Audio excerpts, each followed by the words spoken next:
Hello everyone, my name is Ben Brown and this is the Tintabulations Handbell Ensemble, and we are proud to present Sort of Live, a concert about embracing the unexpected. Like how at the start of a season we expected to be doing mostly live streams, a mix of pre-recorded and live music that would make the theme and the corresponding artwork a bit of a witty play on words, instead of nonsense. But you know what? We get to play live, we get to play in a way where I can breathe and see through my glasses, which is very exciting. And even with all that nonsense, I still got to design art featuring a zombified handbell player, which was very exciting for me. So with that, I think we should let the nonsense rule. And we hope you more than sort of enjoy the rest of the concert.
name is Autumn, and if I could get a show of hands, who here enjoys eating sushi? Oh, okay, quite a few. Well, the first time I was invited to eat sushi, I was kind of always off put by the idea because I thought that the fish was sort of live. So I kind of just never went, but one day my brother Doyle did invite me to go have all-you-can-eat sushi with him, and I thought, what's the harm in going? If I don't enjoy the sushi, I could fill up on pot stickers. Well, my silver lining is that I did enjoy having sushi with him, so now any day these Tintabbers want to invite me with them, I'll go.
Hello.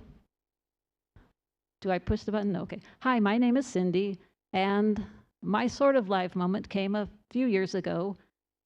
Everybody in my family and pretty much everybody else knows that if a plant comes to my house, it dies. I don't do it on purpose, but it just does. I had a girlfriend who was going to be gone for 2 weeks, and she says, I don't have anybody else. Will you please water my plants? So I did, and she showed me how to, and I watered them every other day like she said to do, and some of them were starting to look kind of bad when she came back, but I said, look, these two are perfect, and she says, that's because they're not live.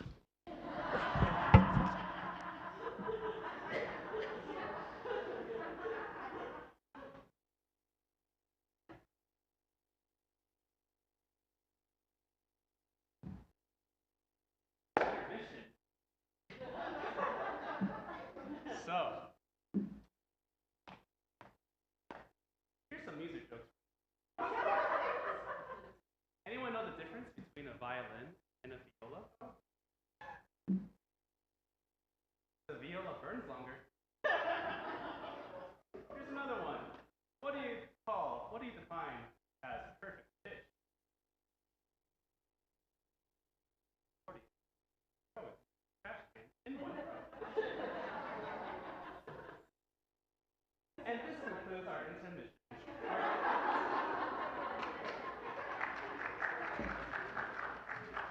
Oh wait, there's more.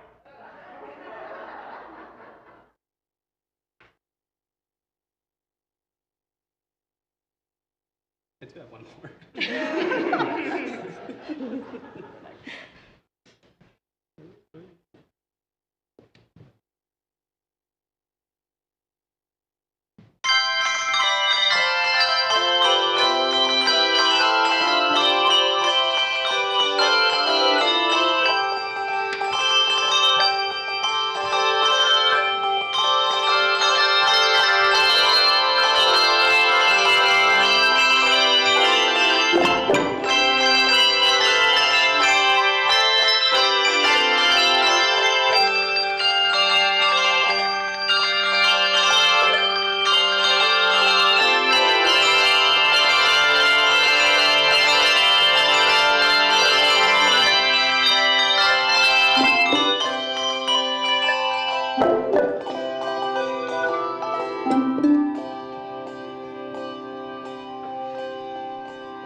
My name is Melanie, and when I was in college, I was a band geek, and I was president of a band service sorority called Tau Beta Sigma. And one year we were hosting a district event where the other chapters came and joined us. Well, it decided to snow that weekend, and snow some more. And the school shut down.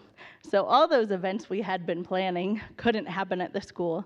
So we needed to find places to gather and activities for all of our friends that had come up from Southern Arizona. And I think it turned out to be more than a sort of okay event. We made some friends and had a lot of fun. For our next piece, Manavu, it's a Hebrew tune, and it was arranged by our very own Ben Brown.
I'm back. My name is Jonathan, and happy Sunday to all of you. By another raise of hands. Raise your hand if you grew up with siblings. Look at you. Wow. Raise your hand if you're the middle child. There was a little question over there. They were like, was I? I don't know. Middle child over there. There's two. That makes sense. And raise your hand if you were the black sheep of the family, because that's what I was. I grew up in a family of 4 with my older brother, me, younger brother, and younger sister, and boy, I had a hard time fitting in. My older brother, he loved giving gifts to my little siblings, and they loved it, and they were closer in age as well, so they got along pretty well. But whenever I tried to put myself in there, they were like, "No, Jonathan, you're weird." They were right. But I really wanted to show them that I loved them and cared for them. But no matter how hard I tried, they kept pushing me away. And you know how the disheartening feeling of the more you give and you don't get much in return? And this was the same way through elementary, middle, and high school. Until this.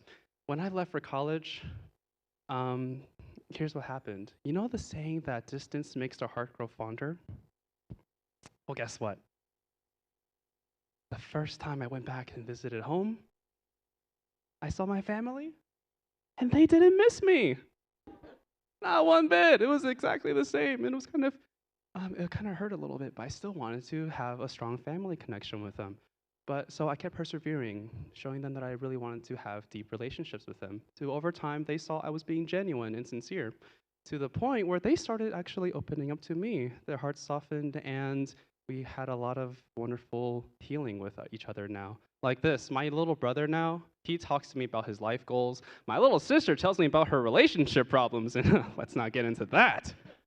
And my older brother, who I got into lots of fight with when we were kids, like we did not get along. The first time, like this past summer, when I saw him, he gave me a hug. And they say miracles don't happen. It's a Sunday, ladies and gentlemen. And that's the silver lining of my life. I get to look forward to deep, wonderful relationships with my family growing from here. And one of the stories that we get to reminisce about as kids, get this. So, as a kid, we grew up in Taiwan on this tall apartment building, and we played on the rooftop for some reason. And one day, a beautiful pigeon kind of got injured and flew on the rooftop. Its leg was hurt, and it was so precious. And we, as siblings, were so determined to nurture it and heal it back so that it can fly away and explore. And my siblings and I, we always look at this pigeon as a metaphor for our relationship. At first, when it got hurt, our relationship was sort of alive, but with proper care and nurture and love, it eventually got healed, and we're flourishing and flying away to explore new areas. And that's our silver lining mine. For our last joke today, I just have to. Sure, what? Actually not. Oh yeah, I'm a professional button presser. Now, when I was a kid, when I wanted to be a musician, here's what I said to my mom. I said, "Mom, when I grow up, I want to be a pianist." My mom said to me, "Now, Johnny, you can't be both." Think about it.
excited about being in band. And I got my schedule.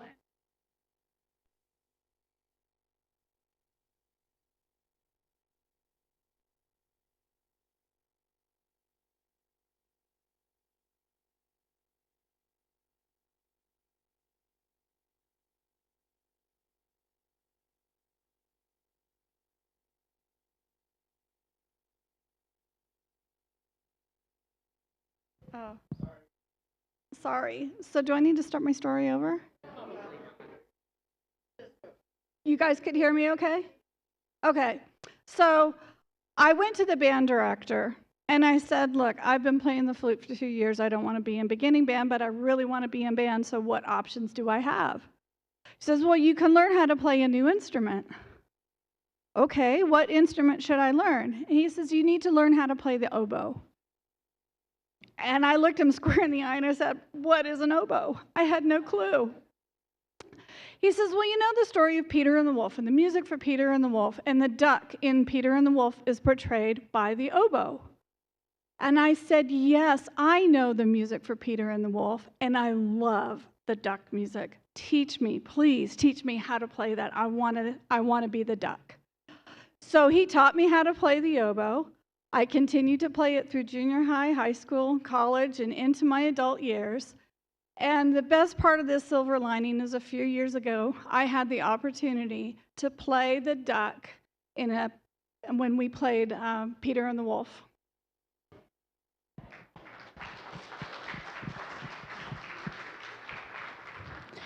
Hi, my name is Barb Walsh, and I forgot to put my narration up here, so yeah.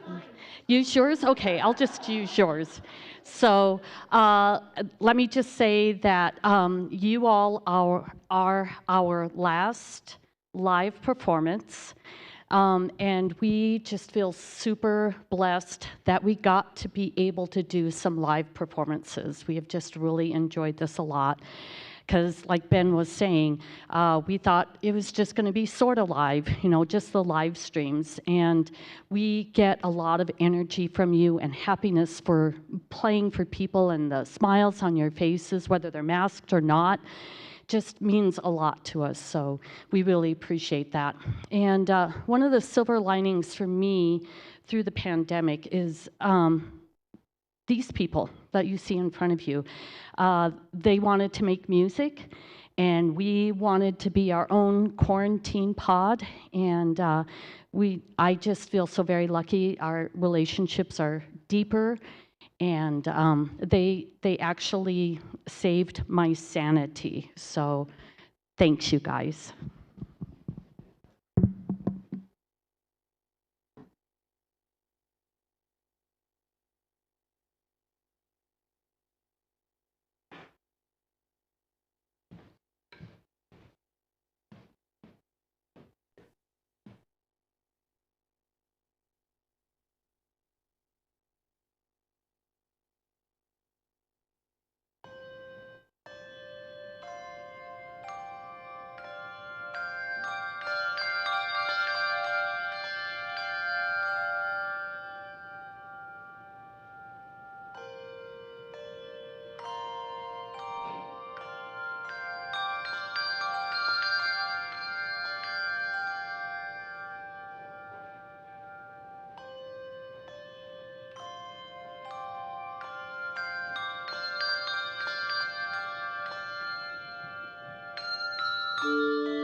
Hi, my name is Diane, and when I was in grad school quite a few years ago in Illinois State, as a music major, you had to take a performing group. And I didn't want to be in the general choir or the general band, whatever, an audition for the general band. And so one of my music therapy colleagues said, "Hey, why don't you come play handbells?"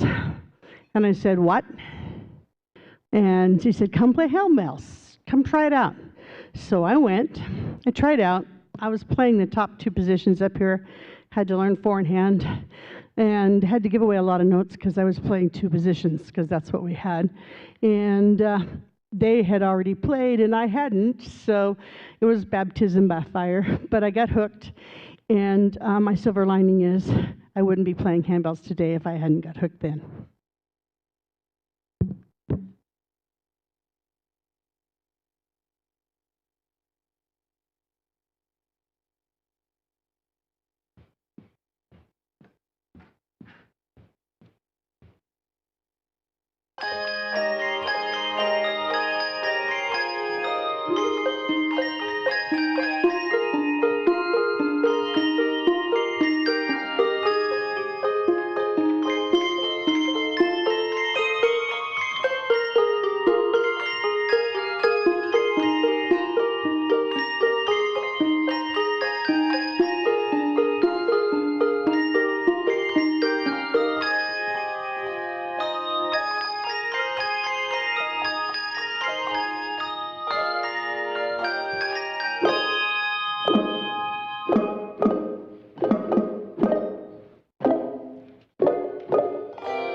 Hi, I'm Linda, and I am a Yankee born on the 4th of July. True story. I was born in Connecticut on July 4th, 19 something or other. My husband is involved in community theater, and he's extremely disappointed. I don't seem to have my lines memorized. I was trying to talk Barb into doing it, but oh well. So, in looking at one of the early renditions of our concert's artwork, I was reminded of one of my husband's onstage experiences. He was a shabbily dressed character on a performance at Lake Tahoe Community College. And on one particular night, he was also sort of green. Community theater does not have understudies. So when my husband was hit by the stomach flu, he arrived at the theater at the usual time because the show must go on. He did manage to stay on the stage for 100% of his lines. Only once did his character calmly stroll off the stage, spend a few moments indisposed, and calmly return to the stage before he had lines to perform. There's nothing like live theater and live concerts. And by all reports, no one in the audience on that fateful night, except yours truly, knew that one of the actors was only sort of live. Do you want to tell a joke, John?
Hi, my name's Michelle.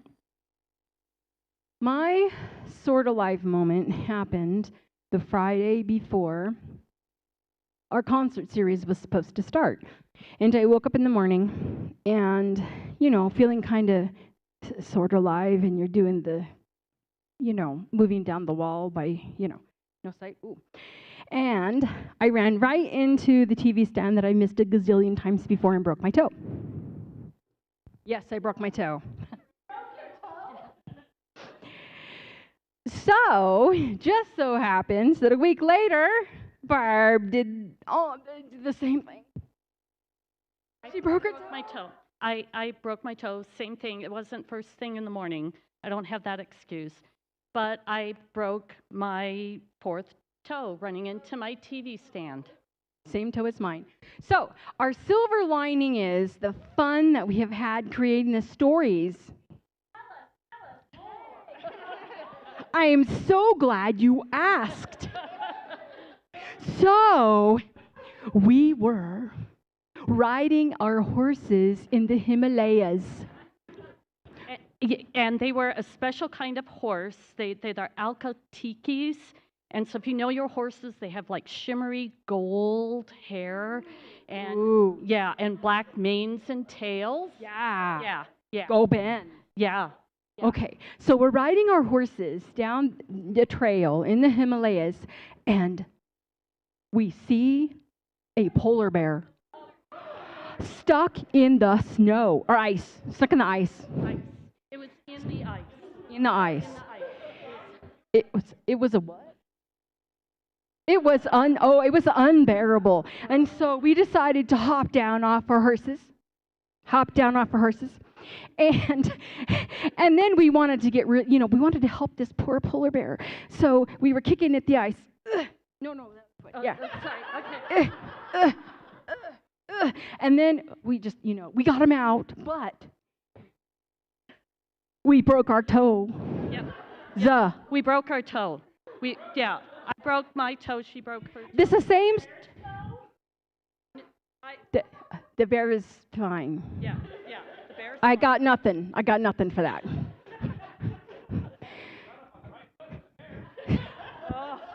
And we got back on our beautiful horses and we rode away into the sunset.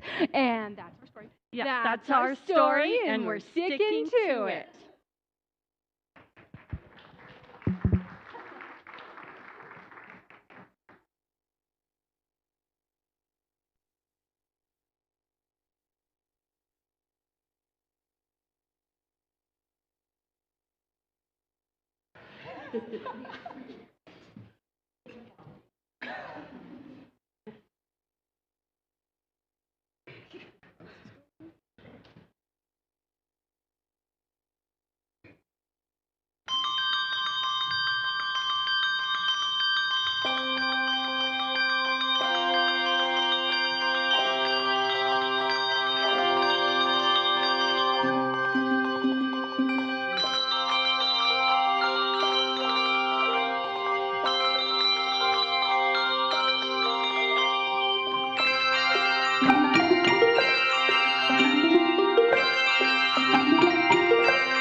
Sort of live.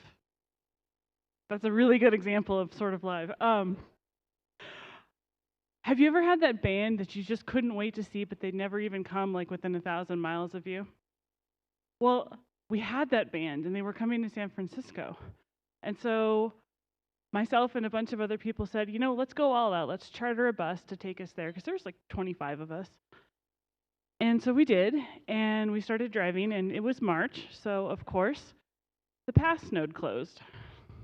And then while we were waiting for the snowplows to do their thing, the bus broke down.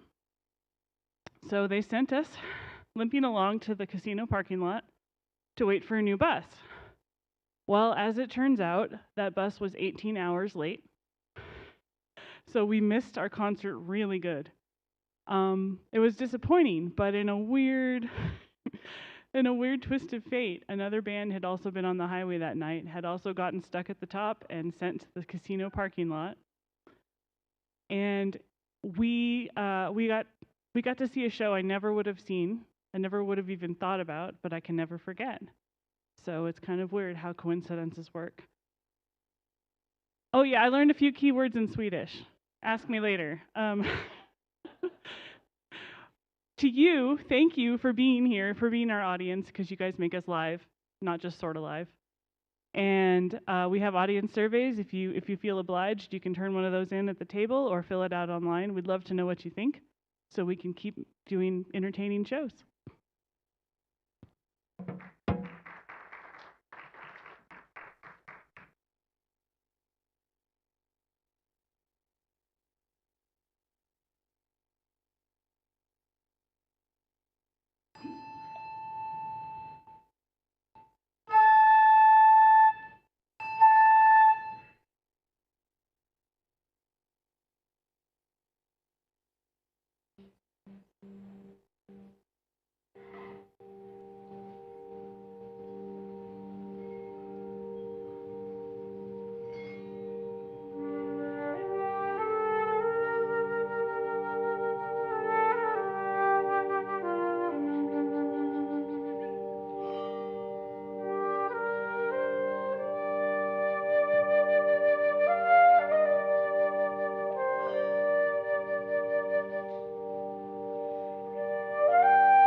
I was trying to think back to a time when I felt sort of alive, and as happens to most of us, there are a bunch. But I thought of when my husband joined the military after 7 years of marriage, and I immediately pivoted from having him around all the time to fix whatever needed fixing to having him gone. And if you've ever known anybody who's joined the military, when they first leave, there's no email, no text, no phone, no letters, nothing. And there's a bit of a reputation for Murphy's Law hitting pretty quickly. And if you've ever had a significant other leave on a business trip, especially an extended one, you know that it will hit with a vengeance. So my point was about 3 weeks into training, the dishwasher broke and nothing was coming out clean. I got a certified letter from the bank that they had made an error and it was in their favor, not mine. And then my then 2-year-old, of course, had his very first, but not last, urgent care visit. So I took care of everything. I got the dishwasher fixed, called the bank and worked everything out, and got my son home from urgent care and off to bed. I was like, I'm feeling sort of alive at this moment. And I went to fix myself a beverage. So I pull out my blender and all the ingredients, and I line everything up on the counter and plug in the blender, hit the on switch, and immediately there's a massive spark as my blender implodes on the counter in front of me. Yeah, just as bad as you might think it is. At that point, I decided I was not even sort of alive, but you know what? Tomorrow was another day. My name is Elizabeth, and when we were talking about our themes, I campaigned for Sorta Live, with the understanding we would get to wear pajama pants. You can see I won the theme, but no pajama pants. However, I am so excited to be here with you wholly live. It was well worth the trade-off. Thank you so much for coming today. And since you are here live, we have something special just for you. It's in the back. It's our merchandise table. Yay! We have CDs for sale. We have a newsletter you can put your email in on. We have a basket where you can just drop money. And we will also be having auditions in August and are looking for new members. So if you're interested in joining us or just coming to play for fun, come talk to us at the back table. If you are watching this recorded, don't worry, we didn't forget you. We have Redbubble merchandise available where you can get a bunch of different artwork on shirts, bags, clocks, shower curtains, whatever you'd like almost. So thank you so much for joining us tonight.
to Michelle's medical bills. Broken toe campaign.